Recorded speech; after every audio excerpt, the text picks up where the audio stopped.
চেয়ারে আছি, আমি সবার যে আমাকে ভোট দিছে তার যতটুকু অধিকার, যে ভোট দেয় নাই তার কম না বরং বেশি অধিকার, কারণ সে আমার উপর আস্থা রাখতে পারে নাই, এই কারণে সে আমার ভোটটা দেয় নাই, বরং এখন তার আস্থা অর্জন করতে হবে।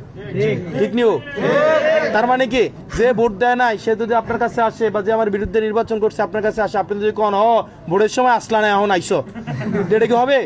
বরং তারে আরো বেশি আন্তরিকতা দেখাইতে হবে, তাকে আরো বেশি, সে ভয়ে ভয়ে আসবে, আরে আমার নিয়ে বেজ্জতি করে, যখন দেখবে আপনি আন্তরিকতা দেখাইছেন তখন সেটা আরো বেশি মনে রাখবে।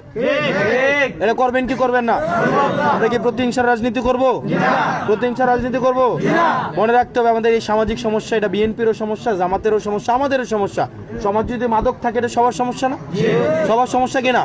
সেজন্য এলাকাতে আপনারা বিএনপি দেখার দরকার নাই, জামাত দেখার দরকার নাই, সমাজের মসজিদে মসজিদে, স্কুলে স্কুলে এবং প্রত্যেকটা প্রতিষ্ঠানে গ্রহণযোগ্য মানুষগুলোকে নিয়ে বসেন, বৈশা আপনারা কমিটি করেন মাদকের বিরুদ্ধে, এবং যেই ঘরগুলো আপনারা তো জানেন কোন কোনগুলোতে মাদক বেচে, জানেন না আপনারা?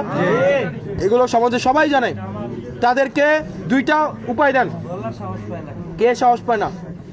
আপনি বলেন, বলার পরে দেখি আমি সুরের নাম ঘোষণা করে দেই, সুর লগে বয়ে রেখা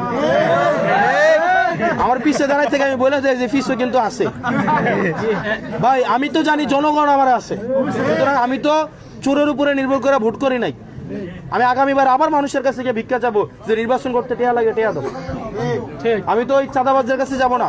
মাটি কাটার বিরুদ্ধে গেছি কিনা? আটকাইতে পারছে? আমার বিরুদ্ধে মিছিল হয়েছে কিনা? আটকাইতে পারছে? চুরি করে মাটি কাটতে চেষ্টা করে কিন্তু পারে না, ট্রাক নিয়ে বের হয় কিন্তু পারবে না, কারণ আমি জানি আমার গায়ে যদি কোনো একটা আক্রমণ হয় তখন আপনারা নেমে আসবে। ঠিক একইভাবে আপনি সত্যের পক্ষে অটল থাকেন, দেখবেন কেউ না কেউ আপনার পক্ষে আসবে।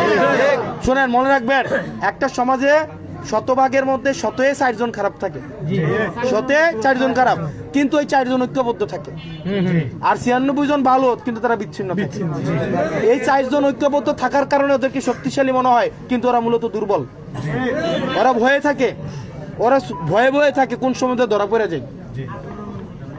মাদকের বিরুদ্ধে যারা আছে তাদের বাড়িতে বাড়িতে যাবেন, গিয়ে তাদেরকে বলেন তোমাদেরকে সময় দিলাম, তারা যদি ভালো পথে আসতে চায় তাদেরকে আমরা সম্মানে বরণ করে নিব, কারণ তাদেরকে রিওয়ার্ডের সুযোগ দিতে হবে। তাদেরকে আবার আপনি একবার মাদকাসক্ত হয়েছে বলে তাদেরকে একদম আপনি আর সমাজে ঢুকতে দেবেন না, এরকম হইলে তো সে আসবে না। তাকে সম্মান দেখাইতে হবে যে ঠিক আছে, বুঝো নাই, পরিস্থিতি সাপেক্ষ হয়েছে, ঠিক আছে তুমি আমাদের ভাই, আমাদের বন্ধু, আমাদের ভাতিজা, চলো তোমার কি হেল্প লাগবে করবো আমরা, বলো কি হেল্প লাগবে আমরা করব, তুমি বলো বিদেশ যাইতে চাও, তুমি কতটুকু দিতে পারবা, বাকিটা মিলে ধরো আমরা দিই, আমরা সবাই মিলে দেই।